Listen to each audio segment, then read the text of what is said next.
Hello everyone, कैसे हैं आप सब और आपका बहुत बहुत स्वागत है हमारे इस यूट्यूब चैनल जिसका नाम है जाबिश फिजिक्स। तो आज हम लोग क्लास 12 के चैप्टर 7 में स्टडी करने वाले हैं LCR सीरीज सर्किट।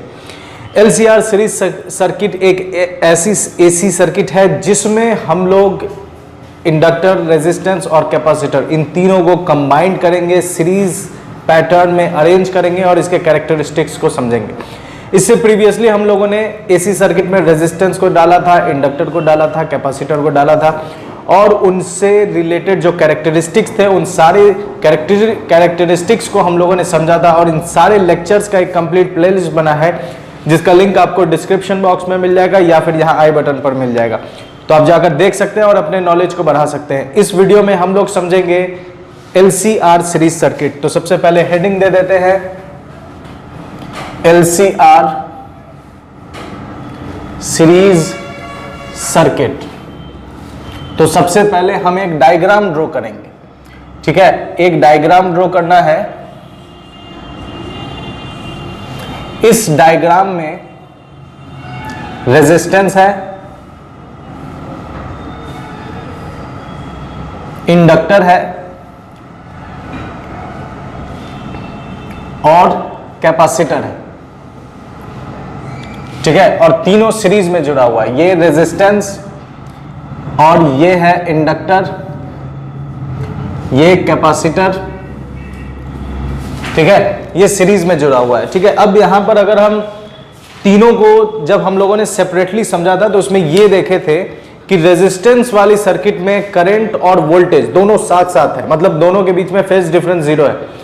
लेकिन जब हम लोगों ने इंडक्टर में देखा था तो इंडक्टर में वोल्टेज आगे आगे है और करंट पीछे पीछे। और फिर जब हम लोगों ने कैपेसिटर को डाला तो कैपेसिटर में हम लोगों ने ये नोटिस किया कि उसमें करंट आगे आगे है और वोल्टेज पीछे पीछे है, ठीक है। तो यहां पर हम सीरीज कॉम्बिनेशन में करंट हर के पास एक जैसी होगी। तो ये I इसके लिए, ये I इसके लिए, ये I है इसके लिए और ये I कैपेसिटर के लिए। अब यहां पर जो वोल्टेज होगी तो यहां पर जो वोल्टेज है ये इसके साथ साथ है, इसलिए यहां पर हम वोल्टेज अक्रॉस रेजिस्टेंस, इसमें वोल्टेज आगे आगे होती है, इस वजह से कितनी आगे है 90 डिग्री। तो यहां पर हम दिखा दे रहे हैं वोल्टेज अक्रॉस इंडक्टर और यहां करंट आगे आगे है, वोल्टेज पीछे पीछे, इसलिए ये हो जाएगा वोल्टेज अक्रॉस कैपेसिटर। तो चूंकि वोल्टेज एक्चुअली में स्केलर क्वांटिटी है, लेकिन चूंकि यहां पर फेज डिफरेंस है और करंट और वोल्टेज के बीच में एक डिफरेंस देखने को मिल रहा है, इस वजह से हम यहां पर वोल्टेज को वेक्टर कंसीडर करेंगे और इसके लिए वेक्टर की तरह से काम करेंगे। तो ये जो हमारे पास है, तो हमने इसमें एक डायग्राम ड्रॉ कर लिया। डायग्राम में AC सोर्स है, रेजिस्टेंस, इंडक्टर और कैपेसिटर, इसको हमने सीरीज में जोड़ा हुआ है और इसके लिए करंट के डायरेक्शन को हमने ड्रॉ कर दिया, वोल्टेज को भी हमने ड्रॉ कर दिया उसके फेज और फेज एंगल के साथ, ठीक है। अब यहां पर हम करंट के लिए काम ना करके हम वोल्टेज के लिए काम करेंगे कि इसमें जो टोटल वोल्टेज होगा वो कितना होगा। तो यहां पर हम इसके वेक्टर को ड्रॉ कर लेते हैं। ये जो हमारे पास फिगर है इसे यहां पर हम ड्रॉ करें तो ये VR, ये हमारे पास वोल्टेज है रेजिस्टेंस वाला, उसके बाद इंडक्टर वाला वोल्टेज ऊपर की तरफ, तो ये है VL और ये है VC। वोल्टेज एक्चुअली में स्केलर क्वांटिटी है, लेकिन यहां पर हम उसे वेक्टर कंसीडर करके उसके लिए काम कर रहे हैं। तो वोल्टेज के लिए हम लोग वेक्टर कंसीडर कर रहे हैं, इसलिए ये रेजिस्टेंस वाले वोल्टेज का वेक्टर हो गया, ये इंडक्टर वाले वोल्टेज का वेक्टर हो गया, ये कैपेसिटर वाले वोल्टेज का वेक्टर हो गया। अब यहां पर देखें तीनों वेक्टर के टेल को हमने जोड़ दिया है, तीनों वेक्टर के टेल को जोड़ दिया है। अब यहां पर हम VC छोटा लिए हैं, VL बड़ा लिए हैं, तो हम VC को भी, VC बड़ा और VL छोटा ये ले सकते थे। तो जब हम VC को बड़ा लेते, VL को छोटा, तो ट्रायंगल सारा कैलकुलेशन इस वाले कोऑर्डिनेट में होता, क्वाड्रेंट में। और चूंकि इसको हमने छोटा माना है इसलिए सारा कैलकुलेशन इस वाले क्वाड्रेंट में होगा। अब देखिए यहां पर ये VC है तो ये नीचे की तरफ है, तो इतना ही अगर हम यहां ड्रॉ करें, इस VC को यहां ड्रॉ करें तो ये कुछ हमें ऐसा मिलेगा, ये कुछ हमें ऐसा मिला, ये है VC, ठीक है। तो यहां पर देखिए ये इतना हमारे पास क्या है, VL, ठीक है, ये इतना क्या है, VC। तो ये जो यहां से यहां होगा इसको हम लोग लिखेंगे VL माइनस VC, ये इतना VL माइनस VC है, मतलब ये रिजल्टेंट वेक्टर आ गया हमारे पास VL माइनस VC, ठीक है, ये VL माइनस VC, ये VR, ठीक है। तो इस तरह से तीन वेक्टर है, तीनों के डायरेक्शन अलग अलग थे, लेकिन इस दोनों को हमने कैलकुलेट करके माइनस करके इसके रिजल्ट को एक तरफ ले आए। अब इसके बाद इसके आगे अगर हम कैलकुलेट करेंगे तो यहां पर टेल टू टेल मेथड है, इस वजह से पैरेललोग्राम ड्रॉ होगा।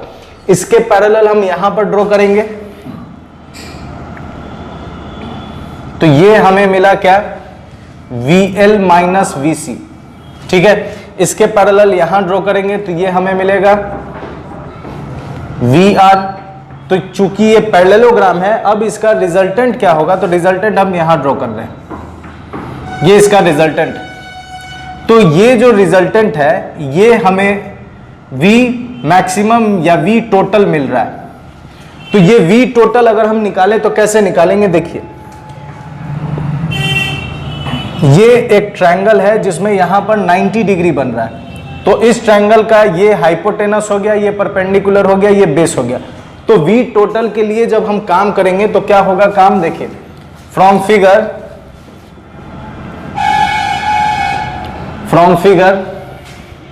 V टोटल, V मैक्सिमम या V नॉट, या फिर हम इसको E नॉट भी लिख सकते हैं, E नॉट, ठीक है। तो E not square is equal to हो जाएगा VL माइनस VC का whole square plus VR square, ठीक है। इस वाले फॉर्मूला को यूज करके root under VL minus VC का स्क्वायर प्लस VR स्क्वायर, इस फॉर्मूला को यूज करके हम लोग टोटल वोल्टेज निकाल सकते हैं, ठीक है। इसको यूज करके हम क्या निकालेंगे, total voltage equation, total voltage equation, ठीक है। इतने में कोई दिक्कत नहीं है। यहां पर हमने इसको इधर लिखा, वेक्टर माना, वेक्टर के तरीके से इसको आगे बढ़ाए, और बढ़ाने के बाद यहां हमें टोटल मतलब टोटल वोल्टेज के इक्वेशन का हमको, टोटल वोल्टेज निकालने का इक्वेशन हमको मिल गया। अब यहां पर देखिए कि हम अगर ओम्स लॉ यहां पर अगर हम अप्लाई करें, ठीक है, ऑन अप्लाइंग ओम्स लॉ, तो ओम्स लॉ क्या कहता है, applying Ohm's law, Ohm's law क्या कहता है, ओम्स कहता है V is equal to IR, मतलब वोल्टेज जो है वो मल्टीप्लाई है, वो प्रोडक्ट है करंट और रेजिस्टेंस का। इस फॉर्मूला को अगर हम फॉर R रेजिस्टेंस के लिए लगाएं तो VR बराबर हो जाएगा करंट इंटू रेजिस्टेंस। इस फॉर्मूला को अगर हम इंडक्टर के लिए लगाएं फॉर L, तो VL बराबर हो जाएगा I इंटू XL। XL ये रिएक्टेंस, जब रेजिस्टेंस कैपेसिटर या इंडक्टर सर्किट में ऑफर करने लगे तो उसको हम लोग वो है रेजिस्टेंस, उसका ऐसा यूनिट भी ओम है, लेकिन हम उसका नाम चेंज कर देते हैं, उसका नाम रिएक्टेंस हो जाता है, और उसका सिंबल भी हम लोग चेंज कर देते हैं, उसका सिंबल X हो जाता है। चूंकि ये इंडक्टर दे रहा है इसलिए बेस में L लगा दी। अगर हम यही फॉर्मूला लगाएं किसके लिए, कैपेसिटर के लिए फॉर C, तो VC बराबर हो जाएगा I इंटू XC, ये कैपेसिटेटिव रिएक्टेंस है। अब इस फॉर्मूला में हम अगर इसे डालें तो हमें क्या मिलेगा, देखिए, और यहां पर भी अगर हम E नॉट है, तो अगर हम E नॉट मतलब कि फॉर टोटल वोल्टेज के लिए अगर हम डालें फॉर टोटल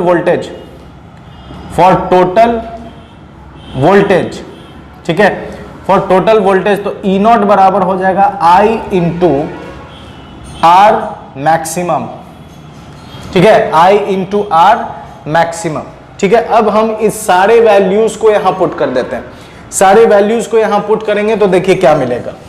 E नॉट की जगह में क्या डालना है, I इंटू R मैक्सिमम, या R टोटल कर देते हैं, टोटल रेजिस्टेंस, ठीक है। तो यहां पर डालेंगे अगर हम, तो I इंटू इस वाले में डाल देते हैं तो आई इंटू आर टोटल और इस पूरे का स्क्वायर कर दीजिए। उसके बाद VL, VL के जगह क्या डाल देंगे? VL के जगह डाल देंगे आई एक्सएल, VC के जगह क्या डाल देंगे? आई एक्सी माइनस आई एक्सी और इसका होल स्क्वायर, ठीक है। उसके बाद VR की जगह क्या डाल देंगे? आई आर का स्क्वायर। तो अब एक चीज देखिए, इसमें भी आई है, इसमें भी आई है, इसमें भी आई है, इसमें भी आई।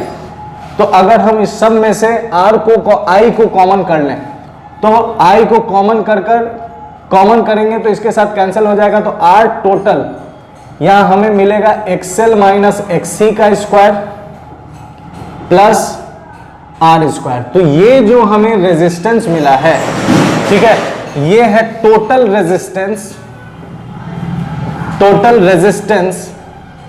Offered by LCR series circuit. ये हमें मिला है total resistance offered by LCR series circuit. मतलब LCR सीरीज सर्किट में जो ये तीनों मिलाकर जो रेजिस्टेंस देगा वो क्या है? XL माइनस XC का whole square plus R square. लेकिन ये जो टोटल रेजिस्टेंस है इसका भी हम लोग नाम चेंज कर देंगे।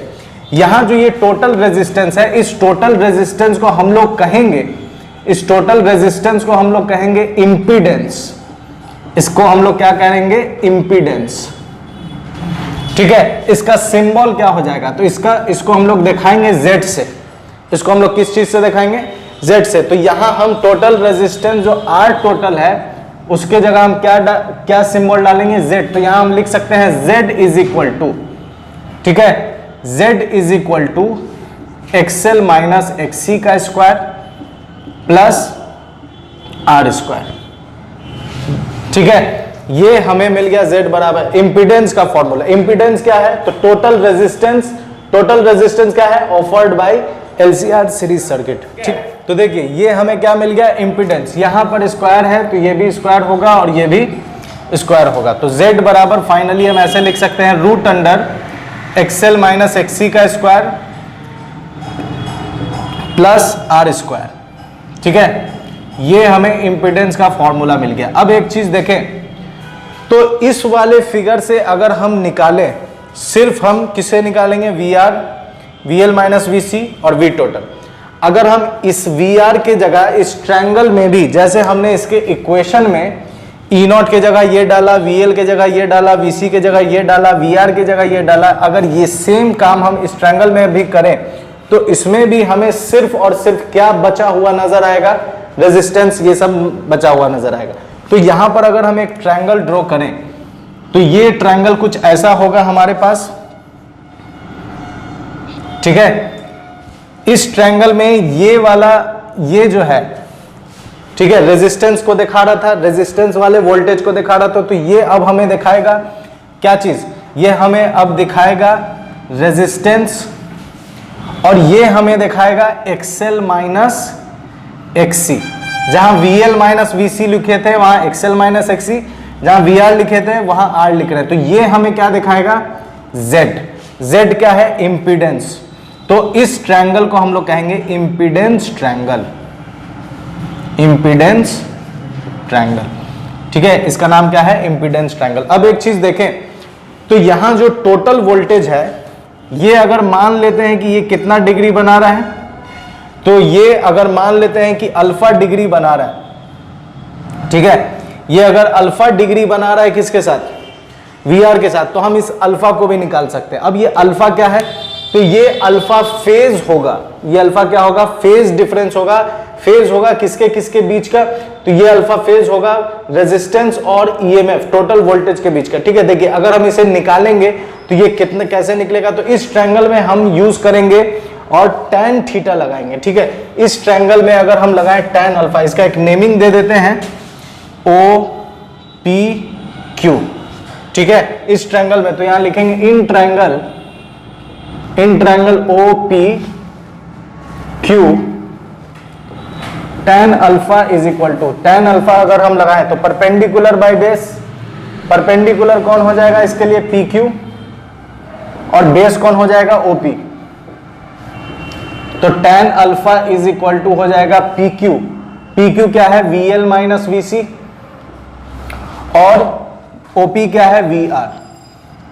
ठीक है, एक ये फॉर्मूला मिल गया हम लोगों को। अब दूसरी चीज ये है कि इसी में tan अल्फा अगर हम लगा दें और VL, इसमें भी अगर हम IR और ये डाल दें, VL के जगह डाल देते हैं, VL के जगह डाल देते हैं IXL, VC के जगह डाल देंगे IXC, ठीक है, और VR की जगह डाल देंगे IR, और I कॉमन लेकर काटेंगे तो tan alpha is equal to हो जाएगा XL minus XC by R। ये हमने tan अल्फा भी निकाल लिया। अब इसमें हम लोग एक चीज समझेंगे, ठीक है। तो इतने के बाद देखिए यहां पर हम लोग एक चीज जो इस फिगर में नोटिस किए वो क्या है? अल्फा। अल्फा यहां पर ये है कि ये जो हमारा V टोटल है, तो ये V टोटल या E नॉट, जो E नॉट है, E not is representing, E not represent कर रहा है किस किस चीज को? VL को, VR को एंड VC को, इस तीनों को रिप्रेजेंट कर रहा है ये E नॉट, ठीक है। अब दूसरी चीज ये है कि ये जो VR है, इस VR के अकॉर्डिंग अगर हम इस फिगर में देखें तो यहां पर हमें करंट हर जगह इसी फेज में दिख रहा है, तो इस वजह दिख रही है, तो इस वजह से यहां पर हम करंट को भी, ये करंट है हमारे पास, करंट का भी जो डायरेक्शन है वो इधर ही है, तो यहां पर ये जो E नॉट है ये वोल्टेज हो गया। वोल्टेज किस, टोटल वोल्टेज है किसका? VL, VR, VC, इस तीनों का कंबाइंड, और ये E नॉट I के साथ अगर हम ये मैक्सिमम करंट डाल दें तो इस ये E नॉट I नॉट के साथ मैक्सिमम करंट के साथ कितना एंगल बना रहा है? तो अल्फा एंगल बना रहा है, ठीक है। तो अल्फा क्या हो गया? फेज हो गया। तो हम लिख सकते हैं कि alpha is the phase, alpha is the phase between, alpha is the phase between किसके किसके बीच का है? तो E not and I not. Alpha क्या है? फेज है, किसके किसके बीच का? E नॉट और I नॉट। E नॉट क्या है? तो E नॉट रिप्रेजेंट कर रहा है किस किस चीज को? E नॉट रिप्रेजेंट कर रहा है VL, VR और VC को। अब इसमें यहां पर आते हैं, ये जो हमारे पास tan अल्फा है, तो हम यहां पर फेज निकाल सकते हैं अल्फा। कैसे निकालेंगे? देखिए, अगर हम मान लें कि XL और XC दोनों बराबर है, ये पहला केस, अगर XL और XC दोनों बराबर, तो XL और XC दोनों अगर बराबर हो गया तो यहां पर tan अल्फा कितना हो जाएगा? ये दोनों एक दूसरे को कैंसिल कर देगा, और दोनों एक दूसरे को कैंसिल कर देगा तो ये हो जाएगा 0, तो अल्फा हो जाएगा 0, ठीक है। अल्फा कितना हो जाएगा? 0। अब दूसरी चीज देखिए कि अगर XL बड़ा हो जाए किससे? XC से। XL अगर बड़ा हो गया XC से, तो यहां पर XL बड़ा है और XC छोटा है, तो ये जो है बड़े में से छोटे को घटाएंगे, और बड़े में से छोटे को घटाएंगे तो यहां जो रेशियो आएगा वो हमें पॉजिटिव मिलेगा, और जब ये हमें पॉजिटिव मिलेगा तो ये अल्फा भी क्या हो जाएगा? पॉजिटिव हो जाएगा। तो इस केस में अल्फा भी पॉजिटिव, ठीक है। और इस सर्किट में, अब ये जो सर्किट है, XL बड़ा हो गया, XC छोटा हो गया, तो XL बड़ा है, इस वजह से इस वाले सर्किट को, उस सर्किट को जिसमें इंडक्टर के द्वारा दिया गया रेजिस्टेंस ज्यादा होगा, उसको हम लोग इंडक्टिव सर्किट कहेंगे। क्या कहेंगे? Inductive circuit. Inductive circuit. क्यों इंडक्टिव सर्किट बोल रहे हैं? क्योंकि उसमें इंडक्टर ज्यादा है। उसके बाद तीसरी चीज, ठीक है, तीसरी चीज ये है कि अगर XL छोटा हो गया, XL छोटा हो गया XC से, तो XL जब छोटा हो जाएगा XC से तो ये निगेटिव, तो ये रेशियो निगेटिव, तो अल्फा भी क्या हमें मिलेगा? अल्फा निगेटिव मिलेगा। अब देखिए यहां पर कौन बड़ा हो गया? XC बड़ा हो गया। तो जब XC बड़ा हो गया है तो इस वाले सर्किट में सिर्फ कौन, इस AC सर्किट में सिर्फ कौन रेजिस्टेंस दे रहा है? कैपेसिटर रेजिस्टेंस दे रहा है। इस वजह से इस वाले सर्किट को हम लोग कहेंगे कैपेसिटेटिव सर्किट। कैपेसिटेटिव सर्किट, ठीक है। तो इस तरह से हम फेज निकाल सकते हैं। एक चीज और यह है कि अगर XL और XC दोनों बराबर हो जाएगा, XL और XC दोनों बराबर हो जाएगा तो रेजिस्टेंस जो है वो मिनिमम हो जाएगा। रेजिस्टेंस अगर हम इस वाले चीज को यहां डालें कि XL और XC अगर बराबर हो गया तो Z कितना हो जाएगा? देखिए, अगर XL और XC बराबर हो गया है तो Z हो जाएगा हमारे पास एक्सएल किसके बराबर है, एक्सी के बराबर। तो इस वाले फॉर्मूला में एक्सएल एक्सी कैंसिल कर देगा तो z बराबर हमें मिलेगा √r²। तो z सिर्फ किसके बराबर हो जाएगा, r के बराबर। और z जब सिर्फ r के बराबर हो जाएगा तो उस केस में करंट हमें कैसी मिलेगी, current will be maximum, current will be maximum. Current maximum हो जाएगी कब, जब एक्सएल और एक्सी बराबर होगा। ठीक है, तो ये हमने देखा कि जब हमने इसे सेपरेटली समझा था कि एक सर्किट लिए, उसमें रेजिस्टेंस डाले, उसमें कैरेक्टरिस्टिक्स देखा कि रेजिस्टेंस कितना है, वोल्टेज क्या है, उसके बाद फेज क्या है, फिर हमने इंडक्टर देखा। तो इंडक्टर में ये हमने देखा कि इंडक्टिव सर्किट जो है, इंडक्टर वाला सर्किट, वो क्या कर रहा है कि करंट को पीछे कर दे रहा है, वोल्टेज को आगे कर दे रहा है। और फिर उसके बाद हमने उसके कैरेक्टरिस्टिक्स को देखा। फिर उसके बाद कैपेसिटर में देखे कि कैपेसिटर क्या कर दे रहा है, करंट आगे कर दे रहा है, वोल्टेज पीछे कर दे रहा है। और जब तीनों को कंबाइन करके देखा तो ये सारी चीजें हमें देखने को मिली। अब इसमें एक चीज ये है, जैसे फैन में हम लोग कैपेसिटर क्यों लगाते हैं, तो फैन में कैपेसिटर इस वजह से लगाते हैं क्योंकि फैन के अंदर जब आप उसे खोलकर देखेंगे तो उसमें आपको सिर्फ और सिर्फ कॉइल मिलेगा, कोई मैग्नेट नहीं मिलेगा। जो फैन के अंदर जो कॉइल होता है, या फैन के अंदर अगर आप कहें कि मोटर है, तो दो तरह का मोटर आप देखते हैं। एक मोटर जो मैग्नेट से चलता है, जिसमें मैग्नेट दिया जाता है, कॉइल दिया जाता है, तो वो रोटेट करता है। लेकिन जो फैन है, सीलिंग फैन, उसमें वो कंसेप्ट नहीं, उसमें हम लोग कॉइल देते हैं। और कॉइल की वजह से, चूंकि कॉइलिंग किया हुआ रहता है और उस कॉइल की वजह से वो रोटेट करता है, तो कॉइल एक्चुअली में क्या है, इंडक्टर। और हमने अभी पढ़ा कि इंडक्टर क्या करता है, करंट को 90 डिग्री पीछे कर देता है, वोल्टेज को आगे कर देता है। तो अब हम चाहते हैं अगर हम कैपेसिटर निकाल दे तो फैन आपका चलेगा, लेकिन उस स्पीड में नहीं चलेगा। क्यों स्पीड में नहीं चल रहा है, क्योंकि वहां पर करंट पीछे रह गया है, वोल्टेज आगे, इस वजह से वो घूमनेगा बस धीरे धीरे। तो हम चाहते हैं कि वो स्पीड चले और हमें हवा दे, तो हम क्या करते हैं, उसमें कैपेसिटर लगा देते हैं। तो जो 90 डिग्री पीछे है, कैपेसिटर में क्या है कि वो वोल्टेज को पीछे कर देता है, करंट को आगे कर देता है, कितना, 90 डिग्री। तो कैपेसिटर लगाने से ये होता है कि जो इंडक्टर की वजह से करंट 90 डिग्री पीछे हो गया था, कैपेसिटर लगाने से वो 90 डिग्री उसको आगे कर देता है। और इस तरह से 90 डिग्री पीछे और 90 डिग्री आगे कर देगा, तो वो अब उसके क्या हो जाएगा, वोल्टेज के साथ साथ चलने लगेगा। तो वोल्टेज यहाँ है, इंडक्टर की वजह से ये यहाँ था। अब क्या हुआ, कैपेसिटर लगाए, वो 90 डिग्री आगे कर देगा, तो वो 90 डिग्री आगे, अब दोनों साथ साथ चलेंगे, तो फैन आपका स्पीड देना शुरू कर देगा। तो ये सब है एसी सर्किट से रिलेटेड। ठीक है, इसके बाद हम लोग mean square value, RMS, root mean square value, इसको हम लोग समझेंगे। ठीक है, तो मेरे साथ बने रहने के लिए बहुत बहुत शुक्रिया, अपना ख्याल रखें, गुड बाय एंड खुदा हाफिज।